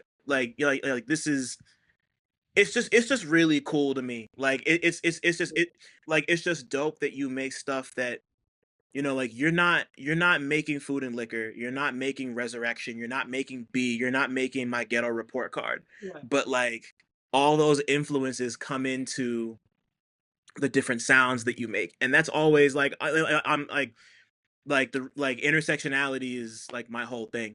So I yeah, just love to see, like I'm so curious because I know there was a period of time where you sampled more, yeah, because but of course like God has nothing to do with this yeah. happened, all the sample clearance shit happened, Yeah. and it's just like up on Bandcamp. But like what's your production process like these days? Like do you still dig for samples? Like what do you like how do you make these records sound the way they sound? Oh, hey, yeah. So these days I definitely still dig. So shout out to Tracklib. I've, you know, in the past made fun of the word section a bit because it's only white. But, but shout out to Tracklib. I love them a lot. Um, just being able, it sounds like an ad, but just being able to clear samples for like $50, and I I have I talk to a lot of people that use Tracklib, but I think they're not using it correctly in the sense of they would just go to like the standard like soul section, right? Because of course Mhm. soul beats are just like a staple of what we do. But Tracklib would go like music from like so many different places, and so many different eras, so many different styles, and you know, you can get samples from like Senegal back in 1992, and that's to me, those are the dopest finds that you can get. So these days, I still dig for samples, but mostly on Tracklib. As you know, I want to make a. Oh, so it's a process of um, if I can if I can sample it and clear it, I'll make it. Uh, if I can't, I'll see if I can compose something with like a similar feeling to it. So I guess first part of the process is kind of like being inspired by like a sample, just like an idea, and then these days I focus a lot more on composition. One thing that, well, there are a lot of things, but one major thing that Tyler, the creator, does very well is composition. Like Oh yeah, he's fucking crazy at that. yeah. I always go back to Corso. You It's were just talking about that too. Yeah, yeah, yeah, yeah. I'm like, how the fuck did this guy make this, right? Because uh, like it's it's like he okay, like it's almost like they're like producers who are like extremely dope, extremely amazing, but their arrangements never change, right? It's like, oh, Hmm. this is a dope loop. I'm gonna continue this for the next like 24 bars without any changes within like the arrangement, and I think that's dope in its own right. It does work for uh, you know the type of music that some of them are doing, right? Right. Yeah. No, a formula can be cool sometimes. Yeah, Yeah. I feel like it could be cool sometimes, but I'm really into like composition because over the past like 2 years, I didn't put out a lot of music, but I was just getting back into the music that I loved a lot, and I realized like a lot of that was early 20s, early 2000s pop music. Hmm. They were doing a lot. Like Yeah. the compositions is just like I think it's Dark Child's fault. Dark Child is kind of like that. Like, Shout out. yeah, it's just like, yeah, this is a song about like underwear, but I'm gonna put like a 20-minute string section bridge at the start for no particular fucking reason before we Right. get back to like the last hook. He's just like he's like that, you know. So Hmm. I was like listening to like Jessica Simpson, Irresistible, and I was first like, is this like a Dark Child band? And it's like, yeah, or what shenanigans are we gonna get into this time? The most beautiful like string section you've ever heard, and it's like, Right. so like a lot of like the 2000s pop got me like really interested in composition, and yeah, so I guess it goes back to my process. When I like chop the sample, I start thinking of like arrangements in the sense of, oh, it'd be nice um, if I had a piano section that like goes like this, and um, I try to think of melody, play this, play this. So there was one guy who was reviewing like the album and says like, oh, it's nice that she got a drummer for Undesirable, and it's like, nope, no drummer, just me on the visit VST. Thank you. So That's crazy. I like being able to like compose stuff like someone is playing them. Like, even though like the instruments may sound like virtual at points, I like them sounding like they're being performed because it just adds to like the rhythm of the song. So, if I have like a good arrangement going, I'll like leave it for like 2 weeks or something, do something else. And then maybe I'll have an idea that says, you know what, you should switch this up. And then the whole thing switches. So, yeah, um, I think I just like from a samples perspective, getting samples, then layering them with layering them with instrumentation as much as I can, Hmm. and then, creating something full out of it. I would a lot of the samples on this new album are not really samples of music itself. It's more like vocal samples. Like there are a lot of Yeah. vocal samples on this, and I just didn't want that to influence like my composition. So Hmm. I guess these days I'm into vocal samples a lot.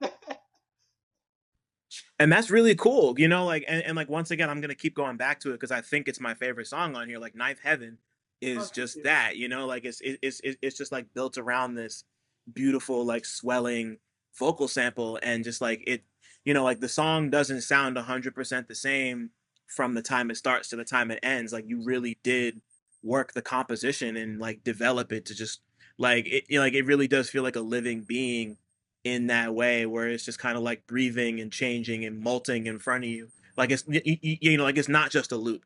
Yeah, At heart, at its heart, it's a loop. But yeah, like you're adding different layers to it and making yeah. it more, like that's what composition is. Yeah. I'm just explaining what composition is like an Oh, asshole. But but like it's like that's part of the reason why that song is so cool to me. And I appreciate you saying what you said about just like, like the person being like, "Oh, you got like a real drummer to play on the song," and you're like, "Nope, that was just me." Like that's like there's so many producers now that like I have a complicated relationship with like live band hip hop. oh Some of yeah, it's really fantastic, crazy, super fire. yeah. Some of it's just like too it's like coffee house shit and Oh yeah, it kind of rubs me the wrong way, but like I think of producers like who Odyssey is? yeah, yeah. I know, honestly. So like I was like he's one of my favorites, and a big Yeah. part of the reason is because like the way he makes his music, he'll play everything, he'll arrange and play everything out on MIDI instruments and Okay. then send that over to his live band, and the live band will reinterpolate that. Oh, sick. Like and then he'll sample all of that into the music and like make it beats the old fashioned way. So it's like this three-tiered system where it's just like there's live music involved, but it's not just like, oh, I'm doing this with a band, which like which is also cool. Yeah, I don't want people to think that I don't like that. But yeah, like it's more it's just always more interesting to me when it's like, let's take this live band thing and record it and yeah, chop it up and sample it and like turn it like Black Milk does that a lot too, yeah, which is one yeah, of the reasons I love him too. yeah, Like I so like to see you thinking like that with track lib samples and like just like taking those elements and turning them into something. Shit is just cool as hell to me. Like that's like thank you. to me like to me that's the way you like pierce the veil and like really marry those two things in a way that doesn't feel like trite. Yeah, So yeah, yeah, that thank shit you. is tight. Yeah. It's interesting that you said coffee feels kind of coffee shop, with the live band, because like there was a time where there was these like rock hip hop genre fuses. Like a weird time between like 2007, 2006, 2008, and I think um it was kind of like Mike Shinoda's fault a bit. Yeah, let's blame him. That's cool. Yeah, I'm thinking of this band that I used to like. What was it called? I think it was called Flowbot. I don't know if this is like a deep cut. Those are that's the I can ride my bike with no Like we don't handlebars guys. handle Yeah, that. yeah, yeah. Yeah, I remember the yeah, Flowbots. Yeah, yeah, yeah, yeah. I like this a lot, and I was just going back to like, oh, it kind of feels like it just feels like every instrument is right there, and it's even though like I still enjoy it, it just feels like yeah, this is right. yeah, Totally. But yeah, no, like that song is hard, first and yeah, foremost. Like I still think about that song sometimes. yeah, But yeah, it's a delicate line for me. That's just my personal yeah, taste. Like obviously there are so many like live band rap groups that I think are amazing and just yeah, like don't and just like occupy that space. But there's just this prevailing image in my head where I'm like, this just sounds like it's trying to. It's like, oh, I'm playing rap with a live band, and that makes me different and interesting. Like I like I'm not jacking that shit. yeah, But yeah, it's like I said, not everyone's like it. I just think about it a lot. yeah, Anyway, yeah, your shit is not that. And you're like I like that about it. Like this is it's like yeah, it's just really difficult to kind of do the fusion that you do and not just have it be like the Mike Shinoda shit where it's just like, yeah, I'm just like rapping over like a crunchy guitar line with like some hard drums, which is like fine, but we've seen that before. yeah. Like nobody's making music like you right now, Thank you. which I think is like still, like you mentioned Tyler, like Tyler's somebody that like as big as he is, nobody's making music like he does. Yeah, Like there's nobody I could point to and be like, you sound like Tyler the Creator yeah, at this point, you know. But like it's gonna happen in yeah, like 2 3 years. But yeah, like he's so singular because of the way he approaches his music, yeah, and you're singular because of the way that you approach your music.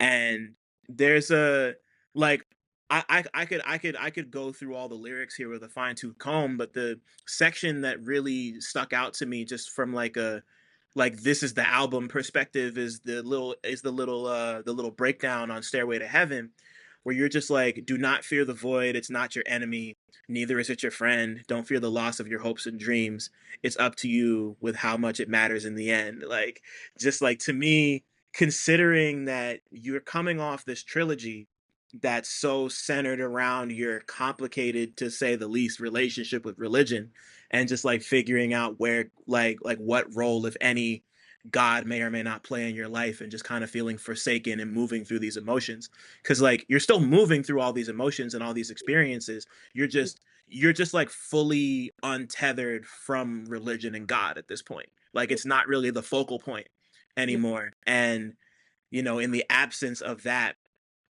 you just have this like, you're just facing the void. There's no buffer between you and um oblivion, I yeah, guess. Like, so like, to hear you say that the way you did on Stairway to Heaven, I'm listening to it and I'm like, oh, this is like the thesis of the project here. Like, you're just yeah, like at the precipice and yeah, trying not to get sucked in. yeah, Like, was that like, did Only Dust Remains develop from that idea? Because it yeah, feels to me like it did, you know? yeah, yeah. Yeah, I think you put it like really amazingly. I think it's just it's coping with the idea that the oblivion is exists, and you don't Yeah. have any strong opinions towards it, aside from it is something that is there.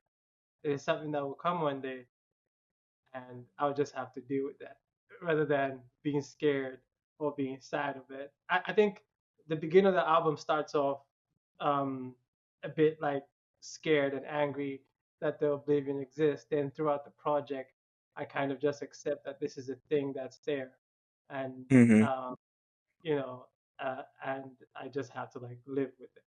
Yeah.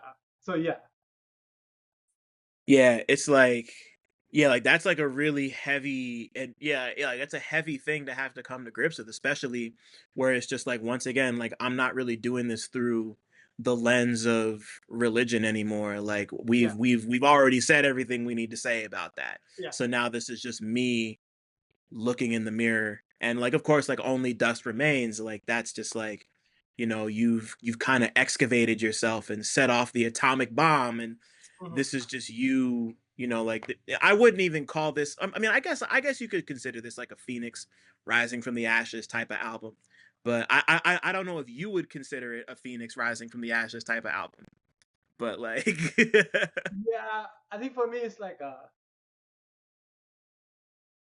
not really like giving up, but just being okay with it happening. yeah, no, but yeah, this is definitely like an acceptance type of Yeah, project, like yeah, yeah. Yeah, it's it's it's weird because I think because of the nature of the lyrics, people have this perception that I'm like, just like writing these lyrics with like tears in my eyes and like uh like a hoodie on, like in the dark. right. That's a perception that people have, but like I had a lot of fun coming up with like this project because at Mhm. the end of the day I like making music and I like making beats. So a lot of the times um, I would like make these beats and I'm like, that would be cool if this part goes this way, and then I end up doing it. I'm like, oh yeah, this is awesome. Then I write the lyrics. Like I'm still a rapper at heart, so like the topic is like heavy, but I'm like a rap nerd, so I would be like, oh, how many things can I rhyme in this bar? How many Uh-huh. looking at you, it's like I'm still a rapper at heart, and I'm still like having fun doing that, even though like the lyrics uh, are are, are as dark as they seem. So um, yeah, I think when it comes to making projects, this was like the funnest. That's so cool to hear because I mean like I can hear it just in the way you talk, like in the way you're rhyming on here. Like I can tell you love words and love rhyme schemes and are just like there's a couple flows you caught on a few of these songs where where I was like I pinpointed and I was like I know you went out the studio and were like I ate that shit.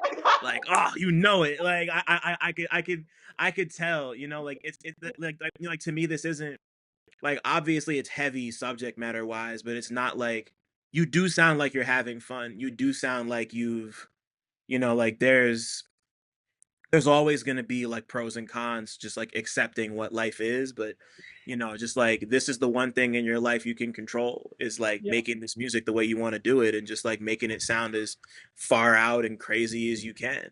And exactly, I think exactly. I and you know, like once again, there's like I can't think of anything that sounds like this. You know, like you and I mean like yeah, actually I just realized we have another connection because I know you know my homie Sharif.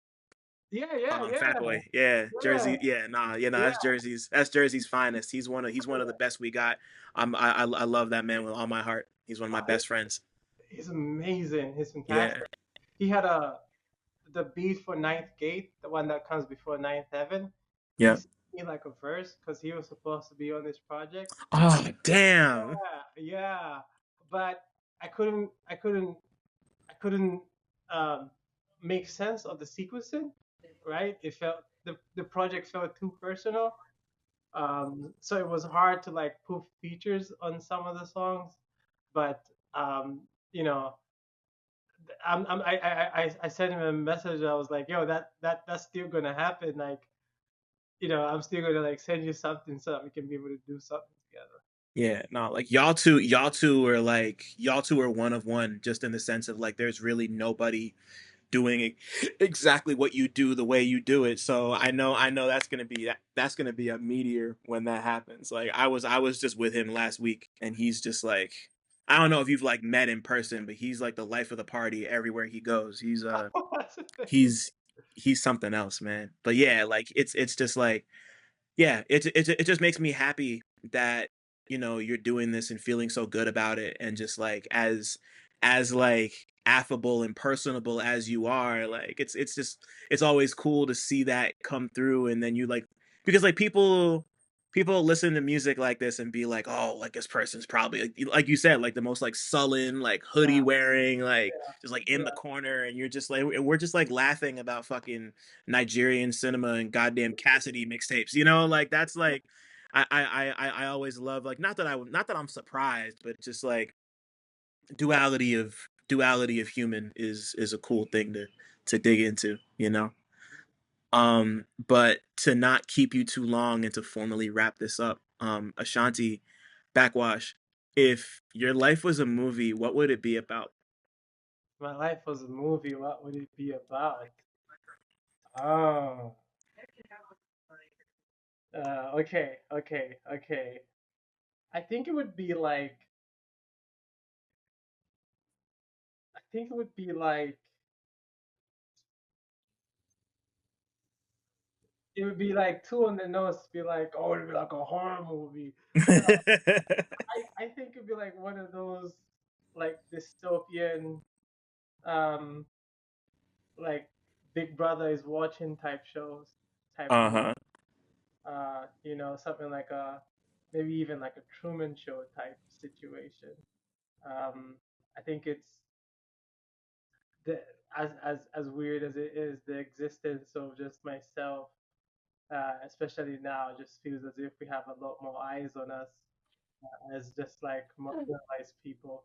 So I think it would be a bit like that, or it would be like a sitcom, one of those like Friends type sitcoms where the Uh-huh. and they hang out in bars, but it won't shy away from the awkwardness and it won't shy away from the awkwardness and how weird it is that uh, you know a lot of these people in the sitcoms just feel as if they're living in a dystopian fantasy as well. So it'd be kind of like that. Kind of like that. Kind of like You ever watch a show called Kevin Can Go Fuck Himself? Yeah, there you go. that. Yeah, because that's exactly, yeah. I was like, okay, so yeah, because yeah, no, that was like we found that just like on Netflix out of the blue and just ran the whole thing in like 2 weeks, and I was like, wow, this is like, I've I'm surprised nobody's done something like this before, and like that's. But anyway, like that's. I could see that happening so easily. Like on some, you remember the video for Danny Brown's "Ain't It Funny," Yeah, where yeah, it's like a sitcom. yeah, Yeah, like yeah, exactly. Like yeah. I need the backwash version of that video at some point. yeah. It has to We come. please. Yo, like I knew this was gonna be a special one because it's been like I would say years in the making, but like this was incredible. Like thank you so much for taking the time. Thanks so much. I'm a fan.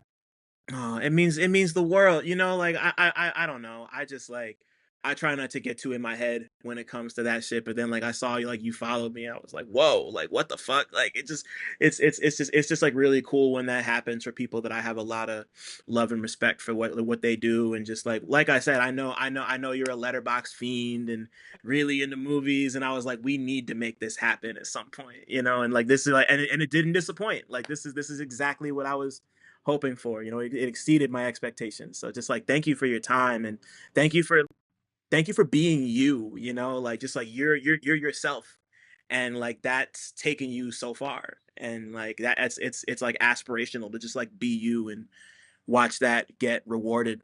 You know, so like just like congrats on just being yourself. I don't know, like oh, of course.